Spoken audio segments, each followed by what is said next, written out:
Hello everyone, welcome back to my channel Divinity Tarot 6 by Truth. Always exposes darkness. तो कैसे सब लोग? I hope everyone is fine and you are taking good care of your health as health is important.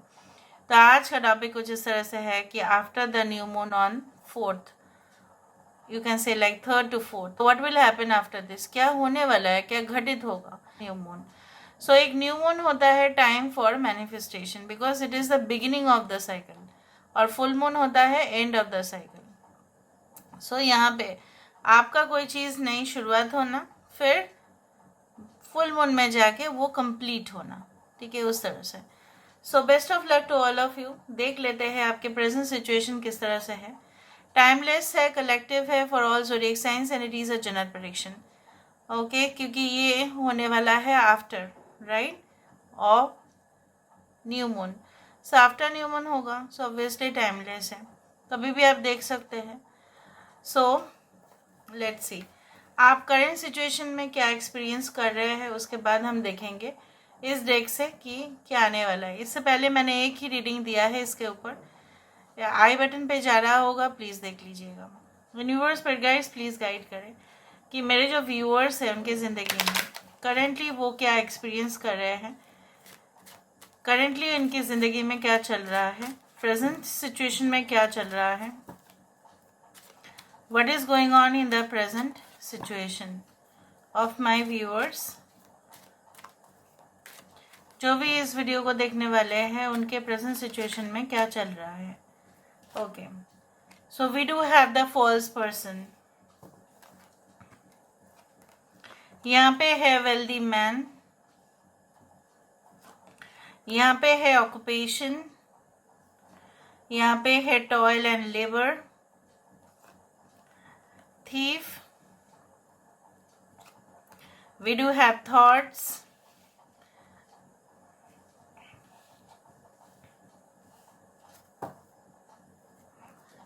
House. अच्छा, यहाँ पे है Leo, we do have Aries and Scorpio, मेष और वृश्चिक राशि यहाँ पे है.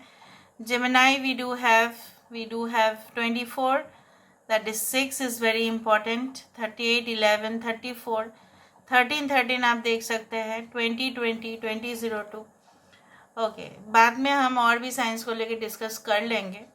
पहले ये तो मुझे क्लियरली यहाँ पे दिखाई दे रहा है कि जिनके ऊपर भी आप ट्रस्ट कर रहे हो, ठीक है, कहीं ना कहीं पे वो बाद में ना इतना ज़्यादा एहसान फरामोश निकल रहा है कि आपको जो है ना इंसानियत के ऊपर और भरोसा ही नहीं है. आपको ऐसा लग रहा है ये सब कुछ ना एकदम बेकार चल रहा है, किसी के साथ कुछ शेयर नहीं कर पा रही हूँ what ever be it is. And you always believe कि ठीक है तो मैं अपना फोकस जो है अपना करियर में दूँ, ठीक है, new career changes whatever, but you are feeling like you know जितना भी हम ईमानदारी से कमा रहे हैं वो उतना सफिशिएंट हो ही नहीं रहा है. ठीक है, जैसे बहुत सारे लोग अब सुन ही रहे हैं कि बहुत ज़्यादा पैसा रोज़गार कर रहे हैं, बहुत ज़्यादा, and they are so wealthy, they are so rich, but आपने उनका जो है लाइफ स्टोरी पढ़ा होगा तो कहीं ना कहीं दफ़ा में काफ़ी ज़्यादा स्ट्रगल, बहुत चैलेंजेस एक्सपीरियंस किए हैं, बहुत रिजेक्शंस भी हुआ है उनके लाइफ में, एक्यूजेशंस भी हुए हैं, तब जाके उनको कोई ऐसा सक्सेसफुल पोजीशन मिला है. ठीक है, तो आपको ऐसा लग रहा है कि नहीं मैंने तो बहुत ज़्यादा किया, मैं तो बहुत ज़्यादा कर भी रहा हूँ या कर भी रही हूँ, लेकिन कहीं ना कहीं पे मुझे यहाँ पे जो दिख रहा है कोई आपका समय या वक्त जो है वो बर्बाद कर रहे हैं. एक दफ़ा में आप किसी पर्सन के लिए, किसी इंसान के लिए एक पल में 100 दफ़ा में आपने उसके लिए सोचा है, पर उसने 100 पल में भी एक दफ़ा आपके लिए नहीं सोचा. वो इंसान इतना ज़्यादा है.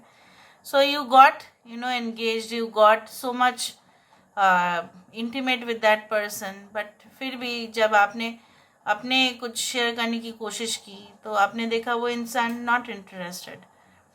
आपने कुछ लोगों ने आपने अरेंज मैरिज भी किया होगा तो आपने ऐसा सोचा कि चलो इंसान भी नए हैं, हमने बात करना भी शुरू किया है और वो सही हो भी जाएगा या वो भी हो सकता है, but you feel that there is still something missing. कुछ ना कुछ आपके पर्सन हो सकता है कि हाइड कर रहे हैं आपसे, जो नहीं बोल रहे हैं. आप चाहते हैं एक बहुत बड़ा मकान हो आपके, बिजनेस भी स्टार्ट करो आप वहाँ से, ताकि आपको कोई और जगह पे जाना भी ना पड़े, but you are planning about that. आप चाहते हो आपकी लाइफ में स्टेबिलिटी आए। Now let me see with the help of the this cards है कुछ। So what can happen? So we do have the 5 of coins. We do have the Sultan. 2 of swords. Dunya. Alchemist. This is one of my favorite cards. Shah of swords. Good.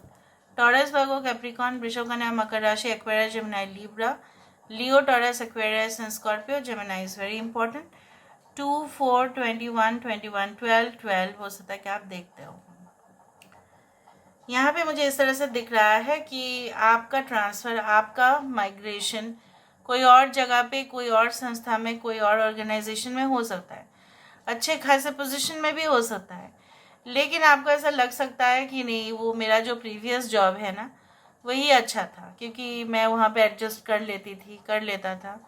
And फिर सब लोग अपने दोस्त भी बन गए थे, लेकिन मैंने पैसे की वजह से, शायद हो सकता है कि फॉर फाइनेंशियल रिवॉर्ड्स, क्योंकि obviously money does matter for you and for everyone, तो हो सकता है कि उसके लिए पैसा ज़्यादा मिल रहा होगा दूसरा ऑर्गेनाइजेशन में, और आपको जो है मौके भी मिल रहे थे अपना स्किल डिस्प्ले करने के लिए, सो आप क्यों नहीं लेंगे। उसी तरह से बहुत सोच समझने के बाद आप कोई डिसीजन पे आएंगे, और हो सकता है कि आप एक्सप्लोर करने का सोचें, एंड जब आप एक्सप्लोर करने का सोचेंगे तब आपको बहुत सारे डॉक्यूमेंट्स हो सकता है, ठीक है, आपको लीगल डॉक्यूमेंट्स पेश करने पड़े, आपको एफिडेविट्स करने पड़े, आपको हो सकता है कि बहुत सारे सिग्नेचर्स लेने पड़े, ठीक है, अमाउंट या फंड जो है वो दिखाना भी पड़े, because you are going for abroad. या हो सकता है कि जो भी कंपनी आपके लिए स्पॉन्सर देने वाले हैं उसका जो फॉर्मेलिटीज़ है जॉब इंटरव्यू में, हो सकता है कि आप बैठ जाओ। अगर आप कहीं और जगह पे नहीं भी जाना चाहते, may be out of state हो सकता है, सिटी हो सकता है, सो वहाँ पे एक न्यू एनवायरनमेंट आपको मिलेगा, बिल्कुल नया वातावरण, उनके स्टाइल अलग, रहन सहन अलग, पोशाक अलग हो सकता है, and you will miss something. हाँ, आप खुश तो होंगे, लेकिन आप डिससेटिस्फाइड भी होंगे एक ही साथ साथ। 50-50 एडवांटेजेस एंड डिसएडवांटेजेस, लाइक आपको मिलेगा वो चीज़। कुछ लोगों के लिए जिसने भी आपको जो है मे बी जैसे मैंने आपको बताया कि आपने जिसके लिए एक पल में 100 दफ़ा सोचा, पर उस इंसान ने 100 पल में भी आपके बारे में एक दफ़ा भी नहीं सोच पाए। सो वो इंसान की जो एक क्रूएल्टी आप बोल सकते हैं, इंसानियत पूरी तरह से डूब गया है, वो चीज़ आप रियलाइज़ करेंगे। पहले आप उतना नहीं करते थे, आपको लगता था कि ठीक है छोड़ो, होता है कभी कभी कि हम दोनों का फीलिंग्स एक नहीं हो सकता, आप माफ़ कर दिया करते थे। You had to forgive that person, you also had forgotten many things, बहुत कुछ चीज़ आप भूल भी चुके थे, लेकिन हो सकता है कि एक बार और याद आ जाए आपको। दूसरा है, चाहे जो भी हो, you will be like enjoying your own comfortable areas, और खुश होंगे इसलिए क्योंकि आपके पास ढेर सारा, ठीक है, ग्रीटिंग्स, मैसेजेस, कॉन्ग्रेचुलेशंस, ये सब आएंगे। और कुछ लोगों के लिए पे स्केल आपका बढ़ सकता है। कुछ लोग, अगर आप खुद एंटरप्रेन्योर हैं तो न्यू आइडियाज़ क्लिक कर सकते हैं, जो आइडियाज़ देखो रिजेक्ट हो रहे थे यहाँ पे, क्योंकि आपने उसको रिजेक्ट कर दिया, या रिजेक्ट हुआ पब्लिशर से, या किसी ने रिजेक्ट किया है आपकी एप्लीकेशंस, एक फिर से न्यू एप्लीकेशन में आपका चमक धमक जो है बढ़ता हुआ दिखाई दे रहा है। You will be so professional, आप और इमोशनली नहीं सोचेंगे, इमोशनल इंटेलिजेंस से काम करेंगे। You will be so much आप पंक्चुअल थे ही, लेकिन कहीं ना कहीं पे क्या हो रहा था ना, आप किसी को इजीली माफ़ करते थे, फॉरगिव करते थे, क्योंकि चलो छोड़ दो, छोटा है आपसे या बुजुर्ग है, but you will behave more strictly, या आप कोई ऐसे बॉस के नीचे काम कर सकते हैं जो काफ़ी ज़्यादा स्ट्रिक्ट है और काफ़ी may be emotionally not available भी हो सकता है, या आप कोई ऐसे इंसान से मिल रहे होंगे and you will like that person, आप वो बेहद पसंद करोगे, बट हो सकता है कि वो इंसान जो है बहुत अंदर से भी और बाहर से भी काफ़ी ज़्यादा स्ट्रिक्ट हो और काफ़ी जजमेंट करते हो, लोग बहुत ज़्यादा जज करना, लोगों को एग्जामिन करना, ये सब करते हो. So you are going to meet a very wise person. बहुत नॉलेजेबल लोगों के साथ भी आपका उठना बैठना होगा या मिलोगे कोई पर्टिकुलर पर्सन को. So this is all about today's reading, guys. I hope you like it, and if you like, please do share and subscribe. Thank you so much for being with me. Love you a lot. Take care of yourself and bye.